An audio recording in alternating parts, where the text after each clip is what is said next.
बिस्मिल्लाहिर्रहमानिर्रहीम, अस्सलाम वालेकुम। देसी खाने किचन में खुश आमदीद। आज मैं आप लोगों के साथ बहुत ही ज़बरदस्त और यूनिक सी रेसिपी शेयर करूंगी जी। तो आज हम बनाएंगे बच्चों के लिए स्पेशल केक। आज हम बनाएंगे कटोरी केक। इसमें हम ना ही तो सिरका डालेंगे और ना ही हम इसमें वनीला एसेंस शामिल करेंगे। बिना अंडे के हम ये ज़बरदस्त सा केक किस तरह से बनाएंगे, इसमें आज हम एक सीक्रेट चीज डालेंगे जिससे एकदम परफेक्ट हमारा ये कटोरी केक बन के तैयार होगा। तो यकीन जाने बाजार से 1000 गुना बेहतर आप कम बजट में आप इस तरह से ज़बरदस्त सा केक जो है ना बना के तैयार कर सकते हो। बिस्मिल्लाहिर्रहमानिर्रहीम। आज मैं आप लोगों के साथ कटोरी कप केक की रेसिपी शेयर करूंगी। तो कटोरी कप केक रेसिपी बनाने के लिए सबसे पहले मैं ये 2 कप इस्तेमाल करूंगी। इसके साथ मैं माप करूंगी, आपने ध्यान से देख लेना है। माप तोल में कमी पेशी नहीं करनी, नहीं तो आपका केक जो है ना वो अच्छे से बन के तैयार नहीं होगा। तो यहाँ पे मैं ये कप ले रही हूँ। अगर आपके पास ये कप नहीं है तो कोई मसला नहीं, आप चाय वाला कप ले सकते हैं। ये दोनों कप बराबर है। तो जब हम इसके साथ ऑयल शामिल करेंगे तो वो आपने चाय वाले कप के साथ हाफ कप शामिल कर लेना है। तो चले रेसिपी बनाना शुरू करते हैं।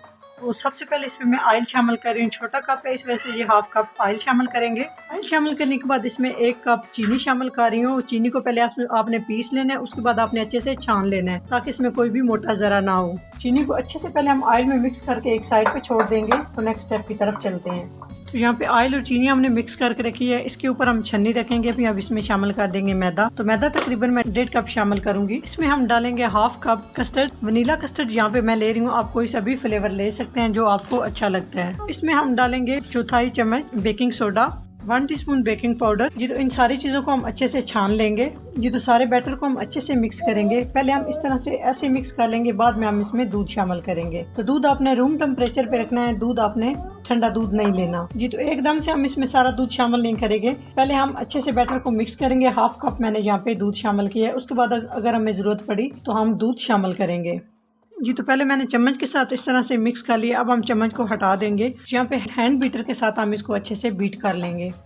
तो आपने इसको एक ही साइज में इस तरह से आपने इसको मिक्स करते जाना है। बहुत ज़्यादा भी आपने इसमें चम्मच नहीं लाना, आराम आराम से आपने इस तरह से इसको एक ही साइज में इस तरह से चम्मच चलाते जाना है ताकि हमारा ये केक का बैटर जो है ना वो अच्छे से मिक्स हो जाए। जी तो अभी मैं आपको दिखाती हूँ कि इसकी कंडीशन किस तरह से होनी चाहिए। तो ये माशाल्लाह आप देख सकते हैं इस तरह से एकदम फ्लफी सा, ये आप देख सकते हैं। तो यहाँ पे बैटर हमारा रेडी हो चुका है। इसको एक साइड पे करते हैं तो अपनी कटोरी जो है वो सेट कर लेते हैं। तो यहाँ पे हम कटोरी ले लेंगे जिसमें हम घर में सालन डाल के खाते हैं। ये तो हर घर में कटोरी मौजूद होती है। यकीन जाने बहुत आसान है इस तरह से केक बनाना। इसमें हम डालेंगे कटोरी के अंदर ऑयल। तो इस तरह से ऑयल के साथ हम अच्छे से ग्रीस कर लेंगे। चारों साइड से आपने इस तरह से अच्छे से, आप इसको मोल्ड भी कह सकते हैं, कटोरी भी कह सकते हैं, अच्छे से ग्रीस करेंगे। बैटर मिक्स किए हुए इसमें हम डालेंगे टूटी फ्रूटी। 2 तरह के कलर की मैं डालूंगी। अगर आपके पास है तो आप डाल सकते हो, नहीं है तो आप स्किप कर सकते हो। सिंपल केक आप बना सकते हो। तो अच्छे से मिक्स कर लेंगे। तो यहाँ पे 1 खाने का चम्मच यहाँ पे मैंने मैदा लिया है। मैदे में हम डालेंगे टूटी फ्रूटी और अच्छे से कोट कर लेंगे। मैदा हम इसलिए यूज कर रहे हैं ताकि टूटी फ्रूटी जब हम केक बेक करें तो टूटी फ्रूटी सारी हमारी नीचे ना बैठे, एकदम परफेक्ट तरीके से केक के अंदर ये शामिल हो। जो कटोरी हमने ऑयल के साथ ग्रीस की है इसके अंदर हम बटर पेपर रख देंगे और बटर पेपर को भी हम ऊपर से ग्रीस कर लेंगे ताकि केक हमारा आसानी से हम केक को निकाल सकें। जी तो बेक करने के लिए कटोरी हमारी रेडी हो चुकी है। जो हमने बैटर केक के लिए मिक्स करके रखा है ये शामिल करेंगे। तो आपने बैटर को एकदम से कटोरी में भर नहीं देना, हाफ तकरीबन आपने रखना है ताकि जब ये केक फूले, केक जो है ना वो बाहर ना निकले, बहुत आसानी से अच्छे से फूल सके। इस तरह से सारी कटोरी हाफ हाफ हम कर लेंगे। जो अच्छे से हम इस तरह से सेट कर लेंगे। हल्का हल्का हम इस तरह से पुश करेंगे ताकि एकदम परफेक्ट हमारा बैटर जो है वो सेट हो जाए। जी तो बेक होने के लिए हमारी कटोरी जो है वो रेडी हो चुकी है। अभी हम इसके ऊपर इस तरह से थोड़ी सी टूटी फ्रूटी लगा देंगे। जी तो बेक होने के लिए एकदम परफेक्ट तरीके से हमारी ये कटोरी रेडी हो चुकी है। तो यहाँ पे एक बड़े साइज का पतीला हमने प्री हीट होने के लिए रख दिया था तकरीबन 10 मिनट पहले। इसमें इसके नीचे मैंने नमक डाला है। उसके बाद मैंने यहाँ पे बेकिंग ट्रे ले ली है। अगर आपके पास बेकिंग ट्रे नहीं है तो आप कोई भी स्टैंड घर में मौजूद होता है आप रख सकते। तो ये अच्छे से गर्म हो चुके हैं। अभी जो हमने यहाँ पे कटोरियाँ रेडी करके रखी है ये हम इस तरह से एक एक करके रख देंगे आराम और एहतियात के साथ ताकि आपके हाथ भी ना जलें। तो 3 कटोरी इसमें आराम से आ जाएंगी। कटोरियाँ सेट करने के बाद ऊपर से हमने कवर कर दिया 25 मिनट के लिए। आंच आपने लो कर देनी है। लो आंच पे बहुत जबरदस्त आपका केक बन के तैयार होगा। दूसरे नंबर पे आपने ये बात ध्यान में रखनी है, 15 मिनट के बाद आपने केक को एक दफा चेक कर लेना है टूथपिक के साथ। अगर आपका केक रेडी हो गया तो टाइम की कोई कैद नहीं है, आप 25 मिनट से पहले भी आप तैयार कर सकते हो। तो मैंने यहाँ पे 25 मिनट के लिए कवर किया। 25 मिनट के बाद आपसे मिलते हैं। 25 मिनट हो चुके हैं। अभी हम चेक कर लेते हैं कि हमारा केक किस तरह बेक हुआ है। माशाल्लाह एकदम परफेक्ट, आप देख सकते हैं कितना ज़बरदस्त फूला हुआ हमारा ये कप केक रेडी हो चुके हैं। अभी हम इसको चेक कर लेते हैं टूथपिक की मदद से। जी तो टूथपिक आप देख सकते हैं बिल्कुल खुश्क है, इसके साथ कोई भी बैटर नहीं लगा। इसका मतलब है कि हमारा ये केक जो है ना अच्छे से रेडी हो चुका है। तो यहाँ पे हम चूल्हा बंद कर देंगे। तो ये मेरा बर्तन छोटा सा, इसमें एक कटोरी मैंने रखी है, बाकी दूसरी साइड पे मैंने बड़े बर्तन में मैंने बेक होने के लिए कटोरी रखी है। तो ये थोड़ी पहले मैंने रखी थी, तो इसको हम निकाल लेते हैं। आराम से निकाल लेंगे ताकि हाथ ना जले।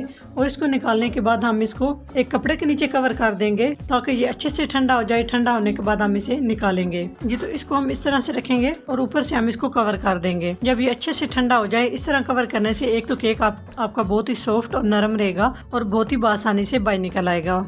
तो अच्छे से ठंडा होने के बाद आपसे मिलते हैं। केक एकदम से हमारे ठंडे हो चुके हैं। तो अभी हम इन्हें निकाल के देख लेते हैं कि किस तरह हम इन्हें निकाल सकते हैं। माशाल्लाह आप देख सकते हैं कितने परफेक्ट और बहुत ज़बरदस्त हमारे ये कटोरी केक रेडी हो चुके हैं। यकीन जाने आप बाजार से 1000 गुना बेहतर आप इस तरह से ना घर में केक बना सकते हो। तो इस तरह से हम इन्हें छुरी की मदद से इस तरह से साइड से हम आराम से निकाल लेंगे। तो अभी हम इसको निकाल लेते हैं। बहुत ही आराम से इजीली आप इसको निकाल सकते हैं। थोड़ा सा हल्का से इसको पुश करें। आप देख सकते हैं ना ही हमारी कटोरी खराब हुई है, ना ही नीचे से जली है। तो अभी हम इसका बटर पेपर हटा लेंगे। जी माशाल्लाह आप देख सकते हैं एकदम। जितना ही हम इसमें दही डालेंगे, ना ही हम इसमें अंडा डालेंगे और ना ही हम इस केक के अंदर वनीला एसेंस डालेंगे। इन सारी चीज़ों के बिना हम ज़बरदस्त से तरीके से हम ये केक बना के तैयार करेंगे। यकीन जाने बहुत ही सॉफ्ट और बहुत ही मज़े का। तो माशाल्लाह आप चेक कर सकते हैं बिल्कुल नरम मुलायम स्पंची, बिना अंडे के भी आप देख सकते हैं कितना ये ज़बरदस्त केक हमारा बन के तैयार हुआ है। तो जिन मेरी बहनों के पास अवन नहीं है वो बिल्कुल भी परेशान ना हो। आप इस तरह से ज़बरदस्त तरीके से घर में बच्चों के लिए केक बना सकते हो। आप बच्चों को छुट्टियां हैं तो बच्चों को बना के दें, एंजॉय करें। अगर वीडियो अच्छी लगे तो लाइक एंड शेयर कीजिएगा। चैनल को सब्सक्राइब नहीं किया तो प्लीज़ चैनल को सब्सक्राइब करें और बेल आइकन लाजमी प्रेस करें। इससे मेरी हर नई आने वाली वीडियो आप सबसे पहले देख सकेंगे। तो इंशाल्लाह ताला एक नई रेसिपी के साथ हाजिर होंगे। तब तक के लिए अल्लाह हाफिज़।